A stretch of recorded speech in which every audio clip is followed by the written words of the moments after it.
Third point நம்ம பார்த்தோம்னா usually after contact வந்து நமக்கு ஒரு மைல்டு டிஸ்சார்ஜ் இருக்கலாம். அதையும் ஒரு அப்நார்மல் டிஸ்சார்ஜும் நீங்கள் டிஃப்ரென்ஷியேட் பண்ண தெரிஞ்சுக்கணும். ஸோ இன்கேஸ் இன்டென்ஸாக உங்களுக்கு இச்சிங் இருக்குது, உங்களுக்கு ஆல்ரெடி டயபெட்டிஸ் இருக்குது, இல்லை ஒரு ப்ரீ டயபெட்டிக் ஸ்டேட்டில் இருக்கிறீங்க அப்படின்னா இன்ஃபெக்ஷன்ஸ் நிறையா லோக்கலாக இருக்கிறதுக்கான வாய்ப்புகள் நிறைய இருக்குது. ஸோ அதை நீங்கள் இக்னோர் பண்ணக்கூடாது.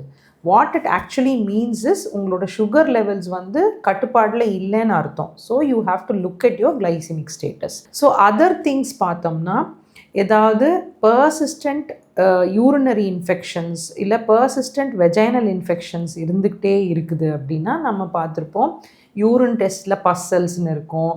அதே மாதிரி நமக்கு யூரின் போனதுக்கப்புறம் ஒரு 2 ட்ராப் ஒயிட் டிஸ்சார்ஜ் மாதிரி வருது அந்த மாதிரி சொல்லுவாங்க.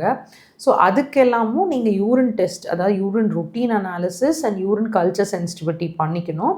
அதை வச்சு யூரினரி இன்ஃபெக்ஷன்ஸ் இல்லை வெஜைனல் இன்ஃபெக்ஷன்ஸ் ஏதாவது இருக்காங்கிறதையும் ரூல் அவுட் பண்ணுவாங்க.